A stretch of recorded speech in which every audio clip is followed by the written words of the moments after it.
to go over the list of quarantine essentials one last time to make sure I got everything. Knife? Check. Pliers? Check. Matches? Check. Singular can of soup that I'm going to need to spread out over the next several months? Check. Thing of Elmer's glue that I'm going to huff once I have run out of the soup?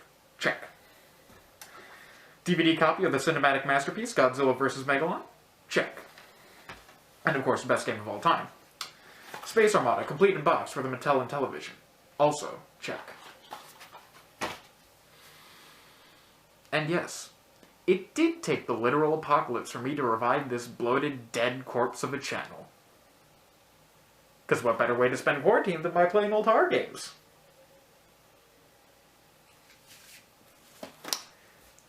Nailed that transition. And what, during this time of viral, almost apocalyptic outbreak, would be the most fitting horror game to play?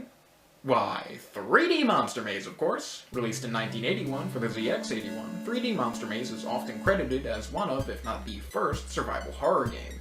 It's not hard to see why. A first-person perspective, limited movement, no means of defense, and the idea of evading an unstoppable monster that wants nothing more than to tear your flesh from your bone are all aspects of this title that are found in horror games to this very day.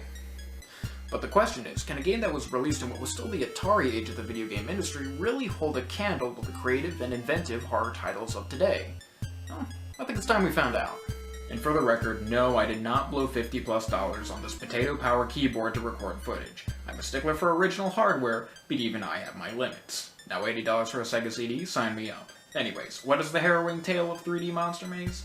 Well, you're at a circus and have been tempted by Mr. Clown here to head into the lair of the mighty Tyrannosaurus Rex. The mists of time wash over you, transporting you to the maze where the beast awaits. You must find the exit before Rex finds you, rips your physical body apart, and forces your soul to wander the maze for eternity. And what, you may ask, are you risking your very soul for? Points. The 80s were a simpler time. Once again, we're dealing with quite the deep story here, but be honest with me. A game that was released in 1981, the same year as Pac-Man, mind you, for a home computer system that most of you probably didn't even know existed until now? Did you honestly expect much more than that? Hey, 3D Monster Maze could actually be considered better than most of its peers in that regard. At least the story is told to you within the game itself, rather than just shoving it into the manual and dumping the player into the maze on pressing the start button without any context. Speaking of its peers, how does 3D Monster Maze stack up visually? Quite impressively, I'd say. You see, the ZX81 used a bunch of computer characters for its graphics instead of straight-up sprites. That's why the clown looks the way he does in the opening. So to have the first-person view work this well, especially with the times you see Rex approaching, is actually pretty impressive. Can't quite say the same for the sound design, though. The ZX81 couldn't actually output sound, so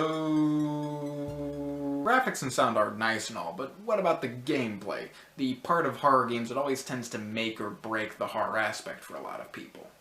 Well, here's actually where I'd say that 3D Monster Maze is at its strongest. Coming from the era of games where gameplay was still largely all that they had to work with, it makes sense for it to be this game's strongest point. But in terms of the horror genre of games specifically, well, it's weird to describe. Have any of you ever watched a silent horror film like The Cabinet of Dr. Caligari? They have this weird, surreal, and not scary, but unnerving atmosphere to them. They'll never disturb or horrify, but they do give you an ever-so-slight sense of unease as you watch them. 3D Monster Maze, I'd say, is the gaming equivalent of a silent horror film.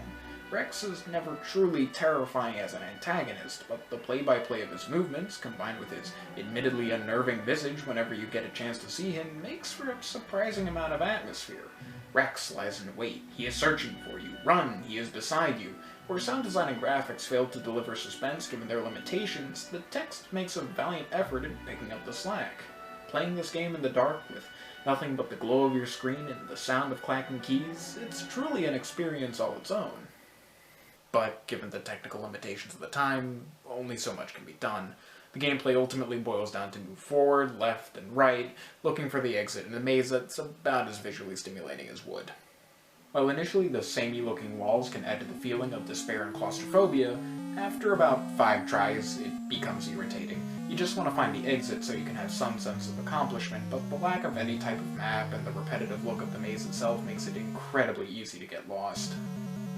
Compounding all this is the fact that the game itself doesn't actually end. Instead, once you reach the exit of a maze, you go on to the next level to continue racking up points and so on and so forth until you inevitably die, which is, yes, pretty standard for the time, but also means that the game lacks a triumphant achievement moment that would really make it worth sitting through for more modern sensibilities.